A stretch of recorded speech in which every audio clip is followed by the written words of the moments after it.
I was reading this news headline the other day, and it was yesterday, and it was talking about how people go into scavenging for food in the dustbin. Nigerians go into scavenging of food in the dustbin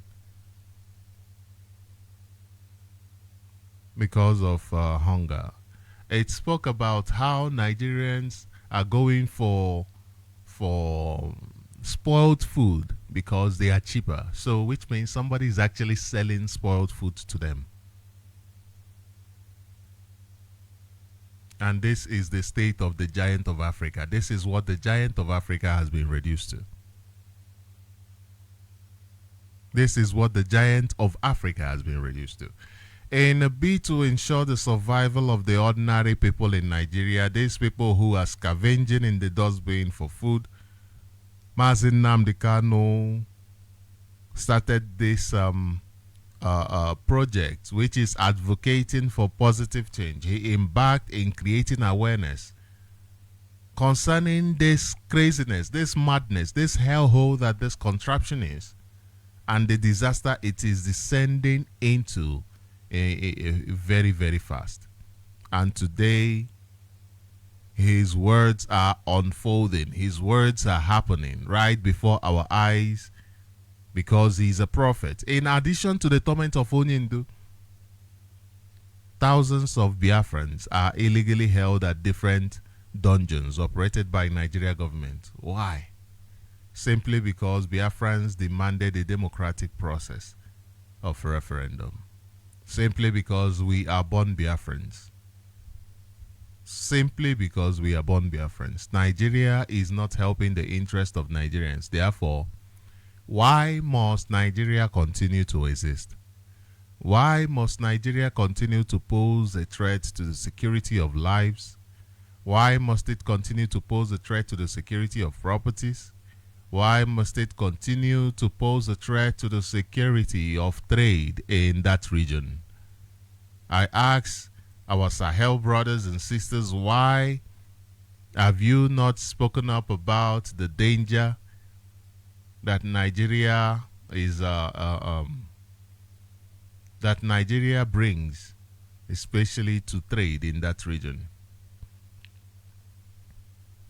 It is time for everybody to put hands together and make sure that this monster is brought to its knees. It is time for everybody to put their hands together and ensure that this monster is brought down, because this monster is just a disaster. It's just taking us back. And since a couple of days now, we have been speaking about the crisis that has been going on to Nigeria, and we've been speaking about behaviors that clearly shows, especially to even the blind. I mean, these days, even the blind can see the hardship in Nigeria. We were talking about behaviors that clearly shows that Nigeria is not ready for any sort of change.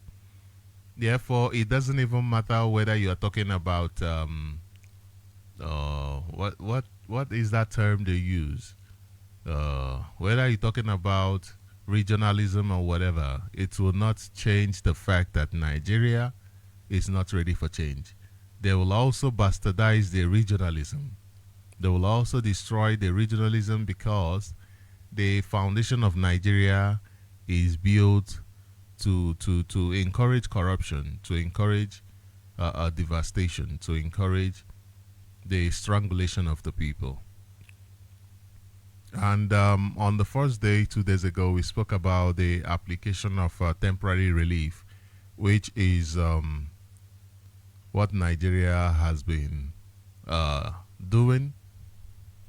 Temporary relief. They never apply a permanent solution to their problems. We also spoke yesterday about permanent crisis, the fact that Nigeria keeps making sure that the crisis continues. They keep applying force, they keep applying pressure to ensure that the crisis continued. The abduction of Mazi Nnamdi Kanu is a clear example. I mean, this is against their law, it is against international law, but they went ahead and did it. They went ahead and did it, knowing fully well that that is a cross for crisis. But they are more interested in crisis than in solution. Mazi Nnamdi Kanu presented a solution. They said, no, we'd rather have crisis. And today, they are having bail debate of an innocent man, a man their own court said discharged and acquitted, and do not try him in any other court in Nigeria. But the same Nigeria court, the one that even started this whole program and wasted the time of everybody, the same person, the same judge, is still sitting on the case. This is why IPOB said we are not interested anymore. We have spent 3 years waiting for judgment from the court. And even when it came, the Nigeria government said, no, this is not the judgment we want. Which means they do not care about the judgment. They just want the kind of judgment they want. It is not about what is right or wrong, no. It is about what they want. How can that be justice? How can that be justice?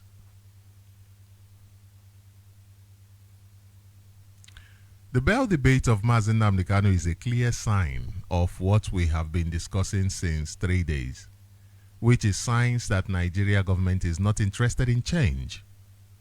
The first day we spoke about application of temporary relief, like I had mentioned, which is applying solutions that will not last. Yesterday we spoke about the second point, which is the establishment of permanent crisis. And before we go into the third point, where we have to discuss avoidance as the third point, let us spend 5 minutes on a visible example of the attitude of permanent crisis, the attitude of Nigeria towards creating permanent crisis. What Nigeria have done is to say, or should I say what Nigeria court have done is to say that despite Mazi Nnamdi Kanu being innocent, as they themselves clearly indicated, despite this innocence that they indicated, that they said several times, they have said that their justice system is powerless against the executives. They are saying that their justice system is just a show. Their justice system is just a drama, a place for drama. It is powerless against the executives. They are saying that they are not a place for justice because they do not have that power to dispense justice. That's what they have said. They have clearly said that the executives are in charge. They have clearly said that they cannot stop the DSS from keeping Mazi Nnamdi Kanu for as long as possible in their dungeon. That is what they have said. That they cannot do anything. That their hands are tied. That the responsibility of justice has been bashed to the ground. It has been destroyed. They only have a responsibility of dispensing whatever narrative the Nigeria government gives to them. How do you go into bail hearing of a man that you know was extraordinarily renditioned and your law is against it? And for 3 years this shame has been going on in the Nigeria court. For 3 years this charade has been going on. And you, Justice Binta Nyako, the worst justice I've ever seen, the worst judge I've ever seen, on the first day, she allowed is sitting on the case of Mazi Nnamdi Kanu without Mazi Nnamdi Kanu's counsel. That is how bad this woman is. Now, we saw the Supreme Court faulting the Nigeria government for kidnapping Mazi Nnamdi Kanu. We saw the Supreme Court saying that the Nigeria government broke the law, their own law and the international laws. We saw the Supreme Court saying that it was a crime of extraordinary rendition. which means they are saying at the same time that they understand that the Nigerian law is against extraordinary rendition.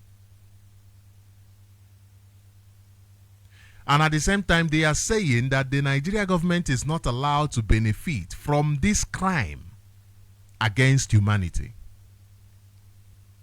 They are saying that Nigeria government is not allowed to benefit from this crime against Mazi Nnamdi Kanu, this crime of extraordinary rendition. But they still went ahead to make a ruling which clearly says that they accept that there is no possibility to get justice from Nigeria court.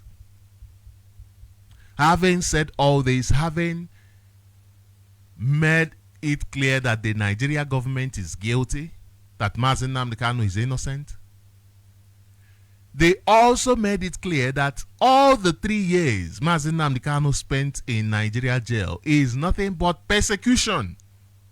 Because the ordinary court, the court of Binta Nyako, should have known that this is an extraordinary rendition case, and she knows. So basically, the Supreme Court is saying that the court of justice Binta Nyako is just a court of injustice. But the same Supreme Court gave that court of injustice the right to proceed, which means they are clearly saying that they cannot stand against the executives, that they have no power to stand against the executives, and that they do not want to make finalization on the matter. They want the rigmarole to continue. And by so doing, what the Supreme Court has done is to promote crisis in Nigeria judiciary, to promote crisis in Nigeria itself. When you take away justice, how can there not be crisis? Because the other man feels cheated, because he is really cheated, and there is only injustice. How then do you expect for there to be peace, for there to be tranquility, for there to be equity, when justice is dead? The Supreme Court said, we accept that justice is dead, we cannot give justice. Rather, we can continue the persecution, because they have continued the persecution of Mazi Nnamdi Kanu. And remember what we said about those who are not ready to change. Remember, the number 2, the one we dealt with yesterday. Those who are not ready to change create permanent crisis, just like the judiciary created. They want to continue the cycle of crisis. When it seems like the crisis has gotten to the point 3 years where it has gotten to the Supreme Court, they say, no. We can't allow this crisis to end now. They continue it. They take it back to the beginning. They bring it back to the beginning. It's a cycle. It's madness. This court said, we know that you are right, but we are not ready to change. They say, we know you are right, but we are not capable to change. Not capable. They don't have what it takes, the capability to effect change. Why? Because they are not in charge. Because they are not in charge of their lives. They are not in charge of justice. They are not in charge of their own courts. Those who showed that they were in charge of their courts in the appeal courts, what happened? Nigeria government immediately took them away from the court in Abuja and put puppets who are not in charge of their own lives.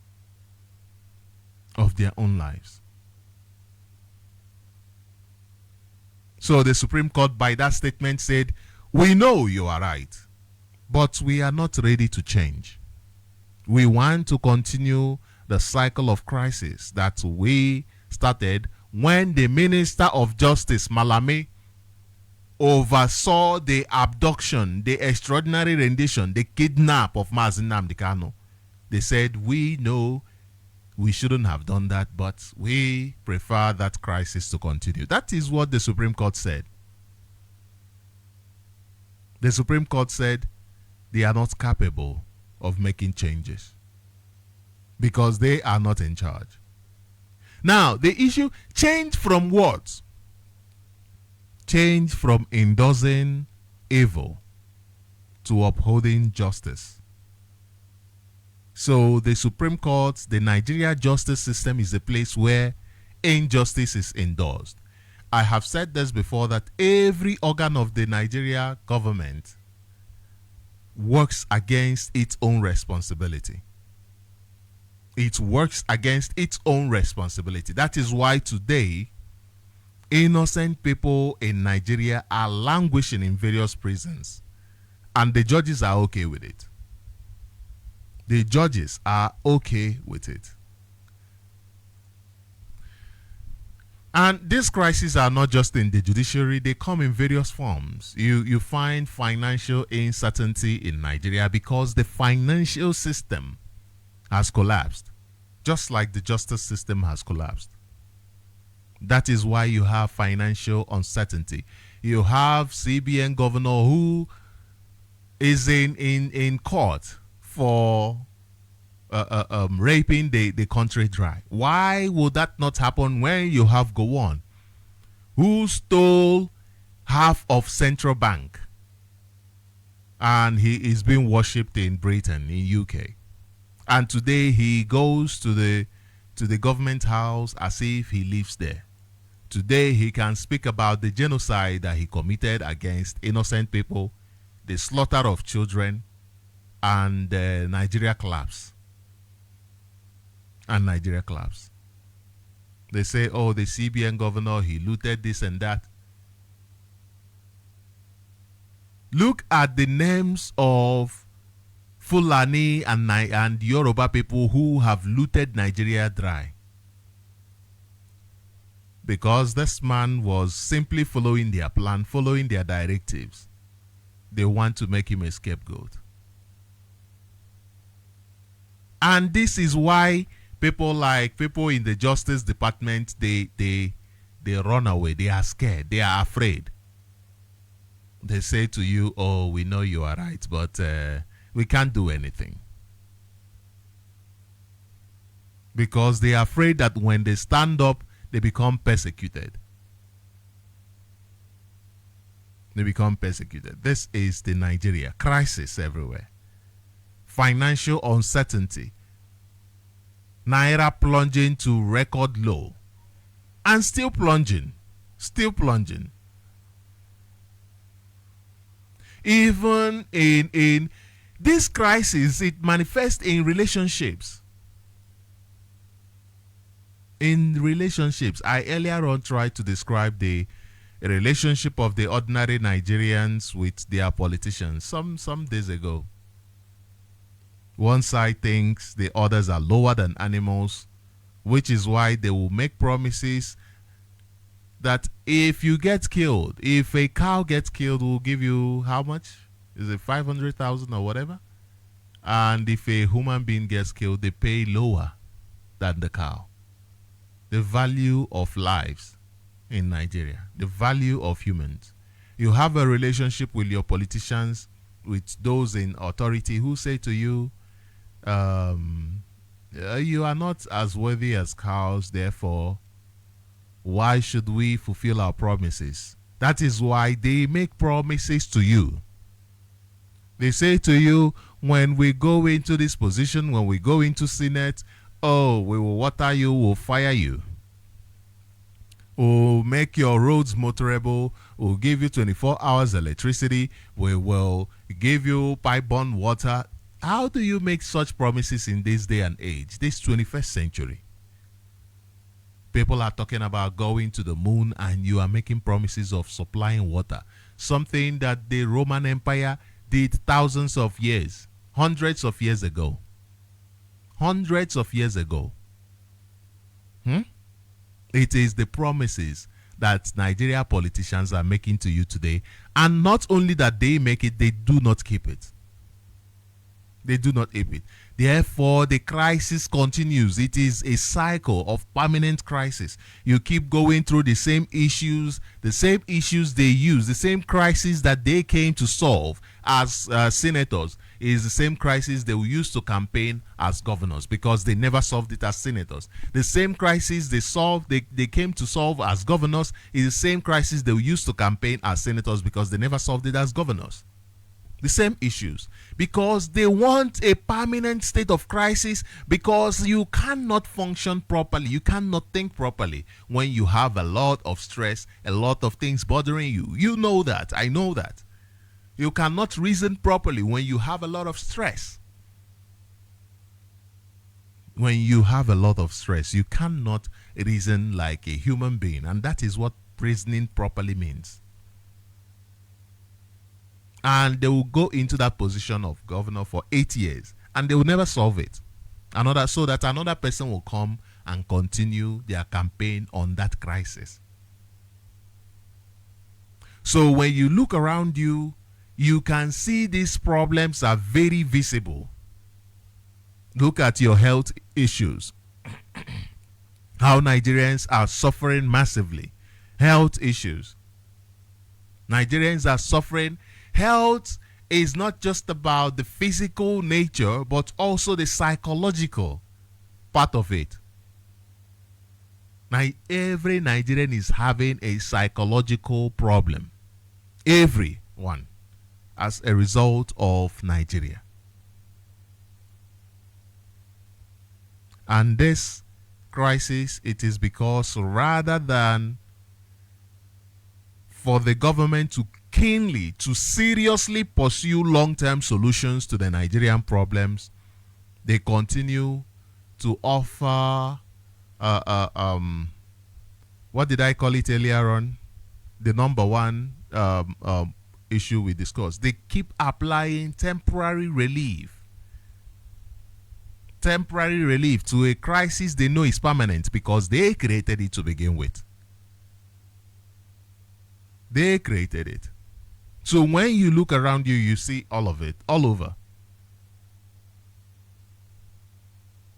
So the crisis it goes into a loop. There's something called loop, which means it goes round and round and round. The pattern just repeats, and the crisis becomes worse.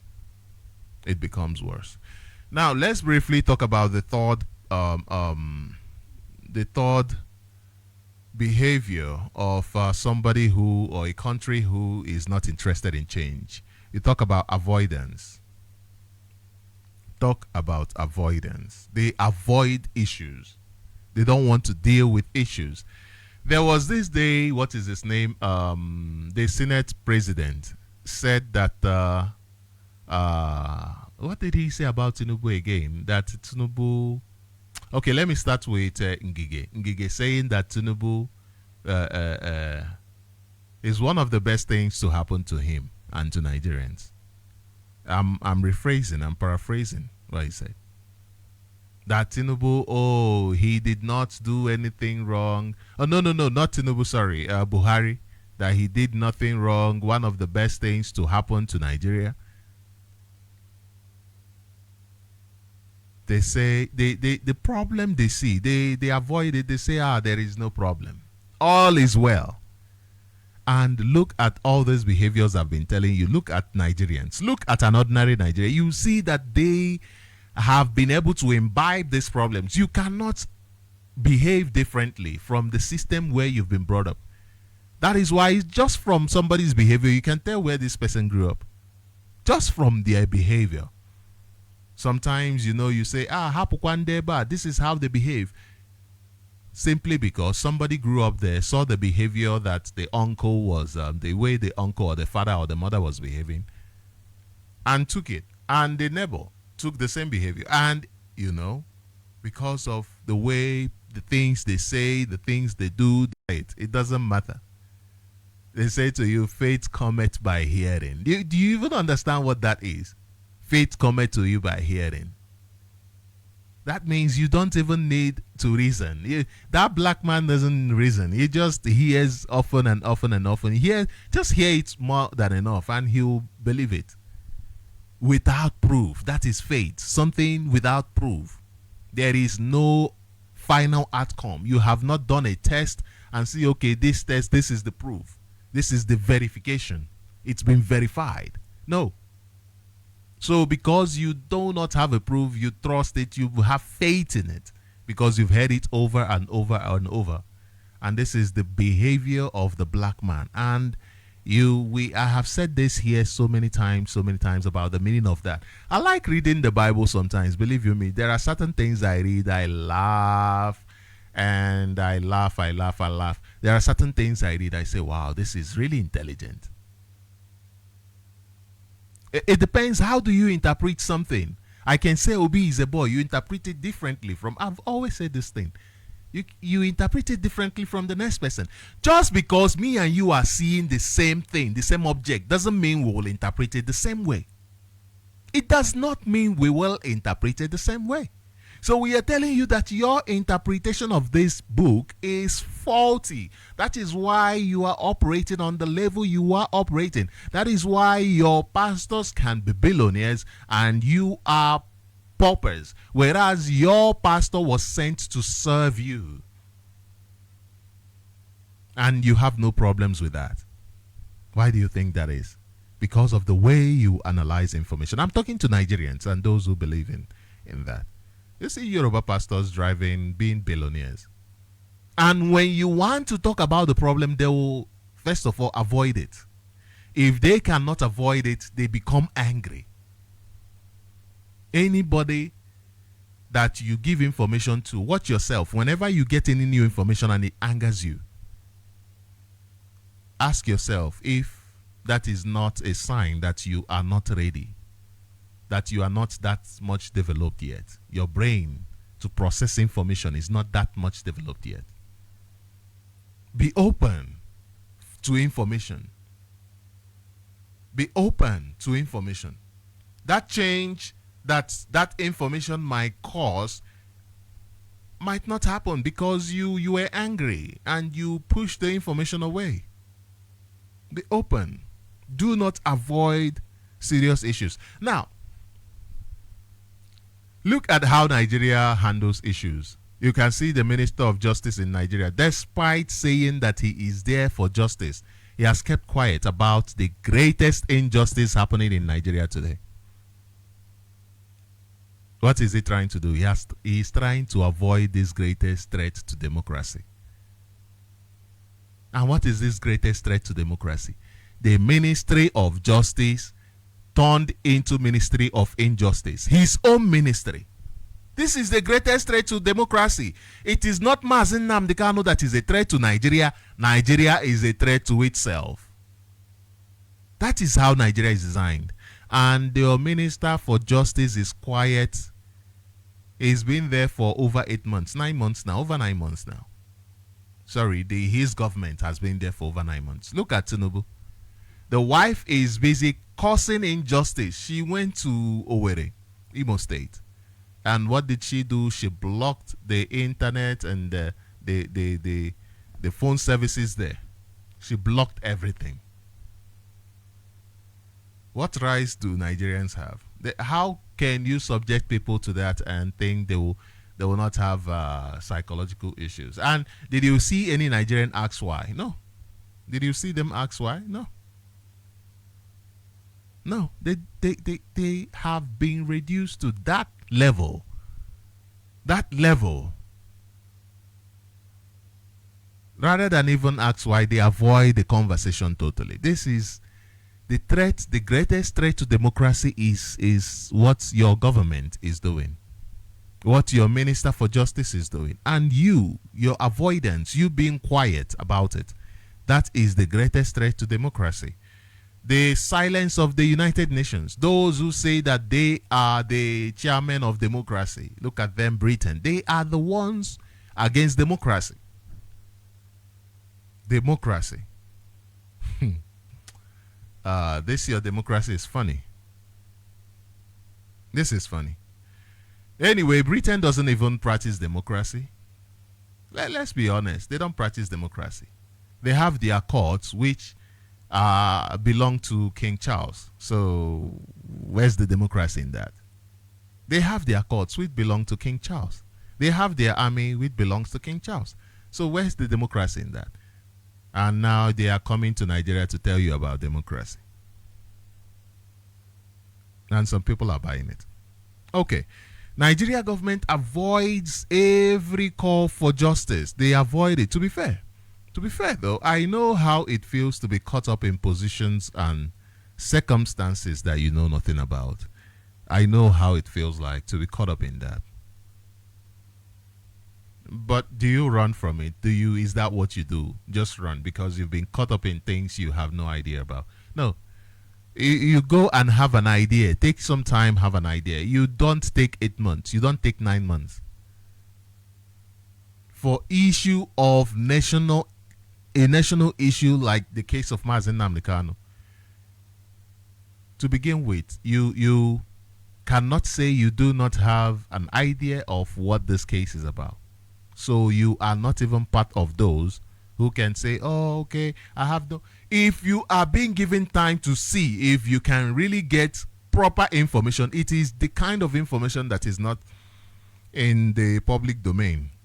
I'm talking to the Minister of Justice and Buha and Tinubu. It is just a few months to get clearer picture, even 1 month to get clearer picture of the information that is not in public. And now how many months has it been? You're still quiet, trying to avoid the situation. You don't want to speak about it. You don't want to speak about it.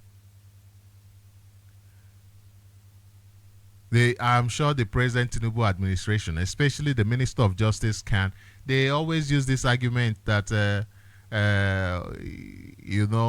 they use this argument as to why over 9 months they have not had enough time to familiarize themselves with such an important issue. So they pretend that that they are not fully aware of the situation. They are quiet on the situation. Letting Mazen Namdekano sit in the dungeon and keep quiet like they do not know, instead of facing the problems head on. Your government engages in avoidance behavior. They ignore the problem. They minimize the severity of the problem. Oh, that one is not, Boko Haram will defeat them in how many days? It is nothing. And they go around funding them.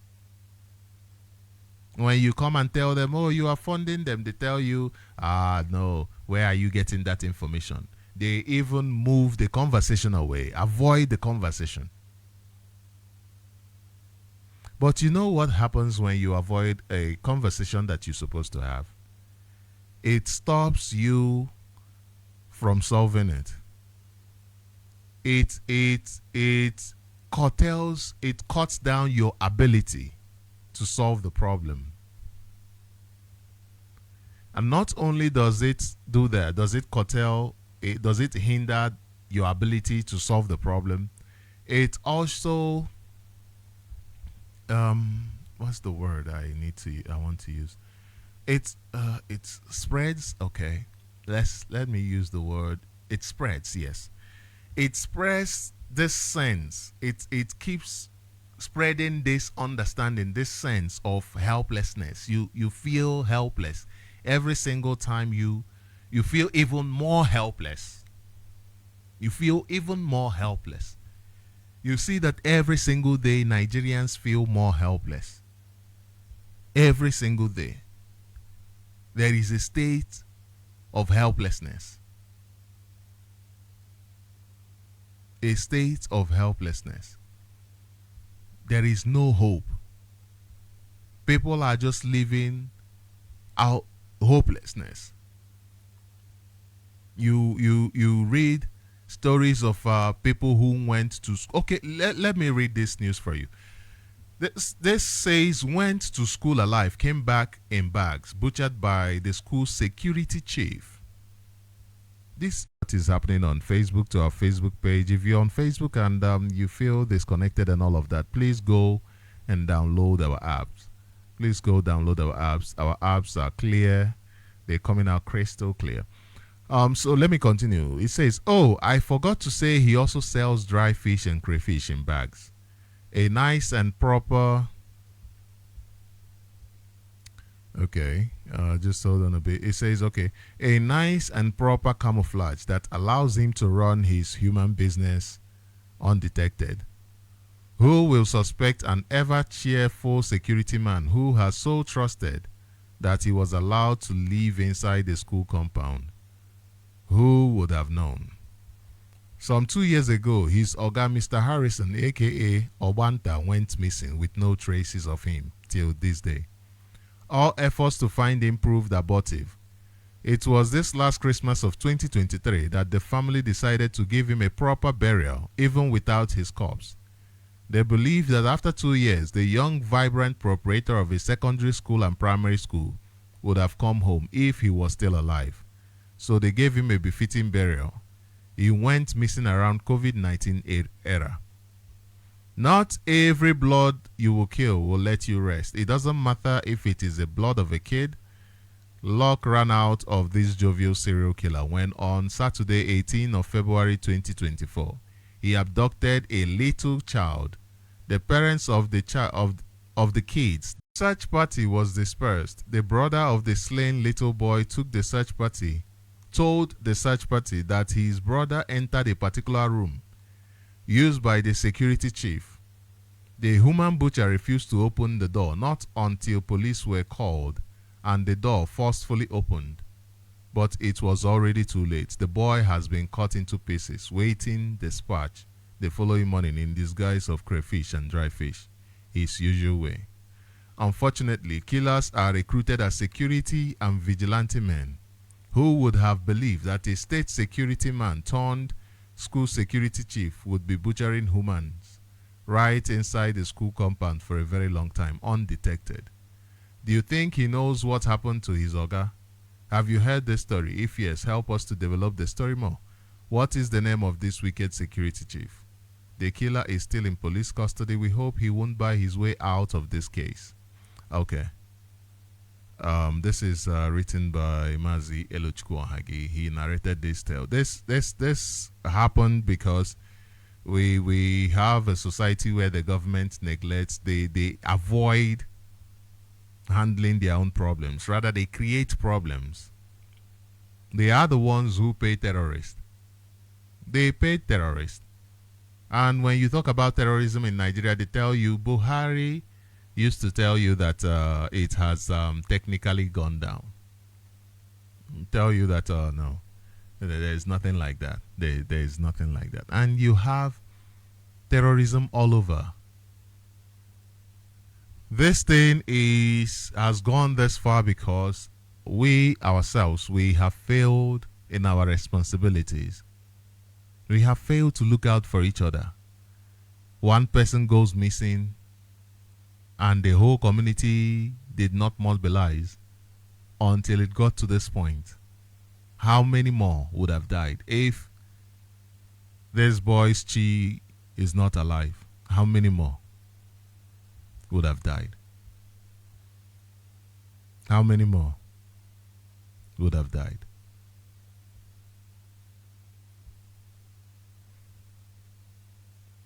Is it that we avoid these issues because we know this is happening, therefore we just do not want to make ourselves feel bad, or what? You see, this story I read this story so that you understand the gravity of what is happening. You look the other way. You think what is happening is not affecting you. You avoid it. This is the character of your government. Why do you not fight to ensure that you do not behave like your government? You have seen the repercussions, the effect of this avoidance. Look at Enugu State. Governor Pitamba ensuring that there are terrorists are being housed properly. Why is there no outcry? Why is the outcry only from IPOB and those people who are affected? Why has the entire people around it not gone crazy about it? Why are the other governors not speaking against Peter Mba, saying to him that this insecurity, these terrorists that he wants to bring into Enugu State will affect other states? Why? Why are they quiet? Why have they behaved like this problem does not exist? They have. Why are your politicians behaving like your problem does not exist? You yourself, why are you quiet? You are following them to avoid the problem. And tomorrow you have another butcher operating from. As we speak now, there's probably a butcher in your neighborhood. People are losing their loved ones, and do you care? Have you even asked that mother, that father who hasn't seen his or her child since how long now? Have you asked them for updates? Have you what are you doing about it? What are you doing about it? Are you just avoiding the discussion?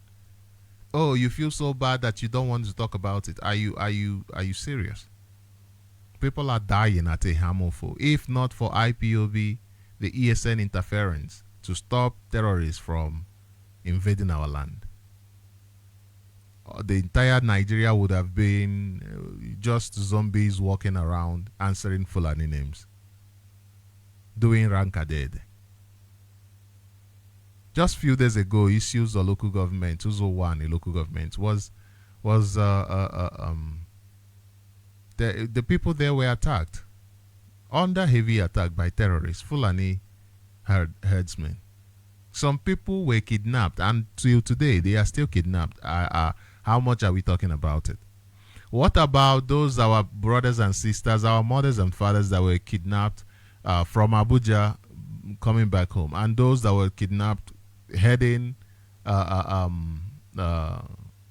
heading out from Biafra land? As soon as they got out of Biafra land, they were kidnapped by these terrorists. How often are we speaking about them? How often are we speaking about them?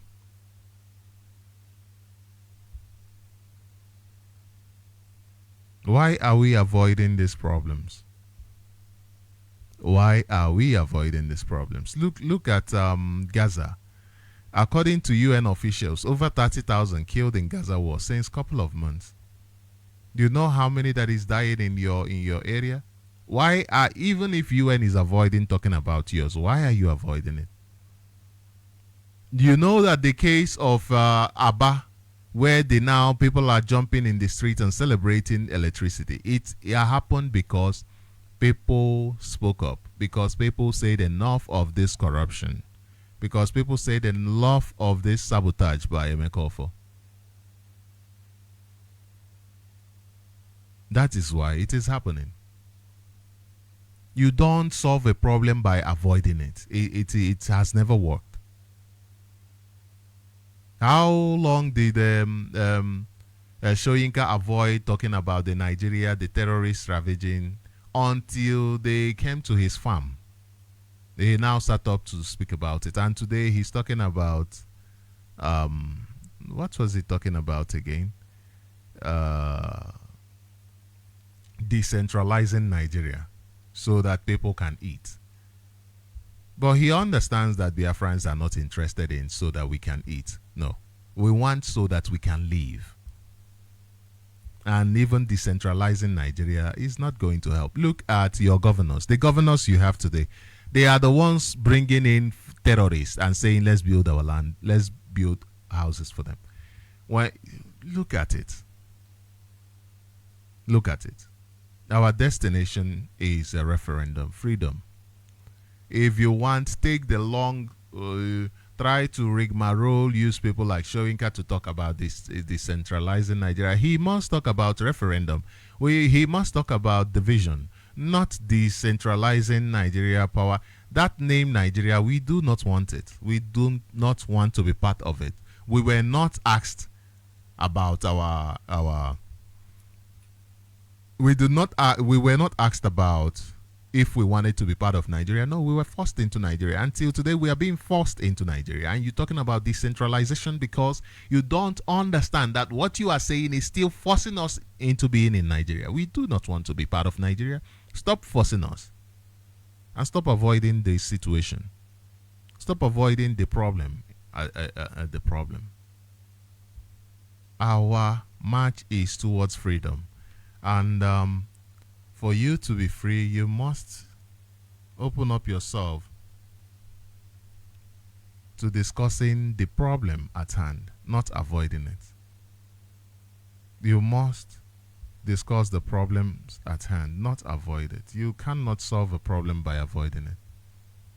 You cannot. Now we will open up the line shortly, and so we can have a conversation. We'll open